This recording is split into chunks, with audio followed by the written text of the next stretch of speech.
आत्मनिर्भर भारत क्या है? भारत का आत्मनिर्भर मिशन और हम कैसे बना सकते हैं भारत को आत्मनिर्भर। आज की तारीख में भारत की इकोनॉमी 2.7 ट्रिलियन डॉलर्स मतलब करीब करीब 2 लाख अरब रुपए है, जो वर्ल्ड की 5वीं सबसे बड़ी इकोनॉमी है। और भारत सरकार ने 2025 तक भारत को 5 ट्रिलियन डॉलर्स इकोनॉमी पर पहुंचाने का लक्ष्य तय किया है। तो चलिए जानते हैं कि आत्मनिर्भर भारत कैसे संभव है और इसका भारत को क्या फायदा होगा। नमस्कार दोस्तों, मेरा नाम है साकेत और आप देख रहे हैं लाइव चैनल, जिसका लक्ष्य है आप लोगों तक अति आवश्यक ज्ञान एक बेहद आसान वीडियो से पहुंचाना। इसीलिए इस चैनल को जरूर लाइक करें और नीचे दिए गए बेल आइकन को दबाकर जरूर सब्सक्राइब करें, ताकि ऐसी और वीडियो आपके पास हम आसानी से पहुंचा सकें। तो चलिए आगे बढ़ते हैं।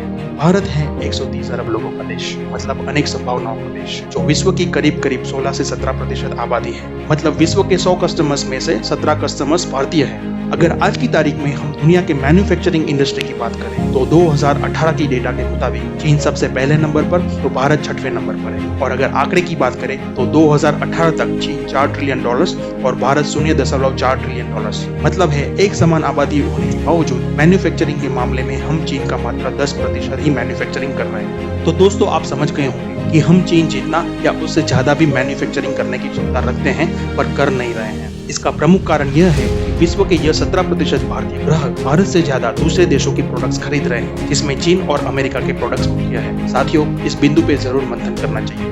अगर भारत 2025 तक 5 ट्रिलियन डॉलर्स इकोनॉमी का लक्ष्य हासिल कर लेता है तो यह मानिए कि भारत दुनिया की तीसरी सबसे बड़ी अर्थव्यवस्था बन जाएगा। यह लक्ष्य हासिल करने के लिए भारत को हर साल लगभग 9% विकास दर की गति से ही आगे बढ़ना होगा, और यह तभी संभव है जब हर एक भारतीय इस मुहिम से जुड़े। पर हम कैसे इस मिशन में अपना योगदान दे सकते हैं? तो सबसे पहले कोई चीज खरीदते समय अपनी जरूरियात के साथ साथ यह भी देखिए वह चीज कहाँ बनाई गई है। उदाहरण के तौर पे अगर आपके नए जूते लेने का समय आ गया है तो सिर्फ और सिर्फ अच्छी क्वालिटी के जूते ही आपकी जरूरियात है, ना कि कोई विदेशी ब्रांड के जूते। अगर हो सके तो भारतीय ब्रांड को खोजे और भारत में बने जूते को अपनी पहली पसंद का मौका जरूर दें। वैसे ही कोई भी चीज चाहे आप ऑनलाइन खरीदे या दुकानदार के पास, मेड इन इंडिया जरूर चेक करें, वही चुने और आपके सारे दोस्तों को भी यह करने के लिए प्रेरित करें। यह करके न ही सिर्फ आप भारतीय रुपये भारत में ही रख रहे हैं, बल्कि चीजें भारत में बनने के कारण आप किफायती दाम में भी पा रहे हैं। यही काम अगर हर एक भारतीय करने लगे तो आने वाले कुछ ही समय में भारतीय चीजों की मांग बढ़ेगी और घरेलू मैन्युफैक्चरिंग इंडस्ट्री को बढ़ावा भी मिलेगा। भारतीय मैन्युफैक्चरिंग इंडस्ट्री को बढ़ावा देने से नौकरी के अवसर भी पैदा होंगे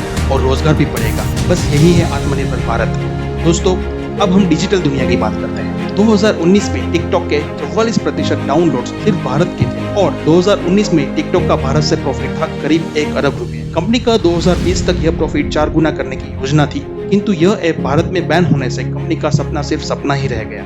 आप सोचेंगे कि मेरा एक दूसरे देशों की मुफ्त एप्लीकेशन डिलीट करने से क्या फर्क पड़ता है? दोस्तों, बहुत फर्क पड़ता है। ज्यादातर ऐप अपनी कमाई एडवर्टाइजिंग के जरिए करती है। 2019 में भारत की डिजिटल एडवर्टाइजिंग इंडस्ट्री की बिजनेस थी 170 अरब रुपए और यह 2024 तक 539 अरब तक पहुंचने का अनुमान है। अगर हम सिर्फ भारतीय ऐप को चुने और बढ़ावा दें तो यह सारी डिजिटल एडवर्टाइजिंग की रेवेन्यू भी इंडियन कंपनी को ही मिलेगी। नहीं, इंडियन आईटी इंडस्ट्री इससे प्रोत्साहित होगी और भारतीय आईटी टैलेंट्स को क्रिएटिविटी का अवसर भी देगी। मैंने ऐसे कई लोग देखे हैं कि वे कुछ विदेशी ब्रांड के नाम को देखकर ही चीजें खरीदने में ज्यादा रुचि रखते हैं। और दोस्तों, ये तथ्य भी है कि कई सारी विदेशी ब्रांड बहुत ही अच्छे और क्वालिटी प्रोडक्ट्स बनाती हैं, पर इसका मतलब ये बिल्कुल नहीं है कि भारत की कोई ऐसी कंपनी नहीं है जो यह सारी विदेशी कंपनियों से कंपटीशन न कर पाए। अगर आपके पास भारतीय वस्तु से बढ़िया कोई भी विकल्प है तो उन्हें बिल्कुल चुने, पर उससे पहले थोड़ी मेहनत करके भारतीय विकल्प जरूर खोजें और सारे विकल्प दूसरों को भी बताएं।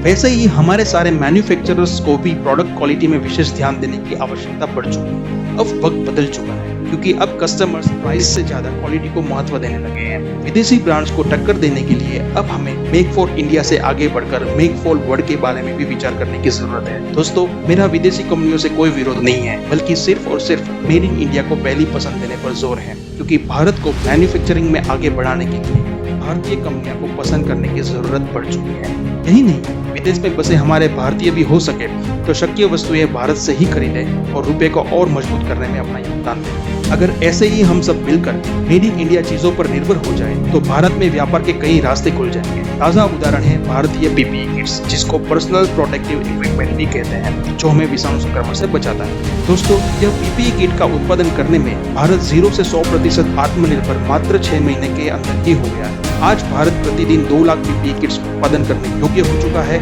और दिन प्रतिदिन उत्पादन क्षमता बढ़ा भी रहा है। इतना ही नहीं, भारत ने पिछले महीनों करीब 23 lakh PPE kits US, UK, UAE, Senegal और स्लोवेनिया जैसे कई देशों को भी एक्सपोर्ट किए। तो जरा सोचिए, अगर ऐसे ही हम सब मिलकर कुछ ऐसा कर दिखाएं कि कुछ ही महीनों में रोज बरोज इस्तेमाल होने वाली सभी चीज वस्तुओं की सिर्फ और सिर्फ मेड इन इंडिया विकल्प चुने, तो हमें हमारे विकास दर का लक्ष्य पाने से कोई नहीं रोक सकता। कुछ लोग सोचेंगे कि सिर्फ मेरे योगदान से क्या होगा, पर दोस्तों अगर हर एक भारतीय सिर्फ एक कदम भी आगे बढ़ाए तो भारत 130 करोड़ कदम आगे बढ़ जाए।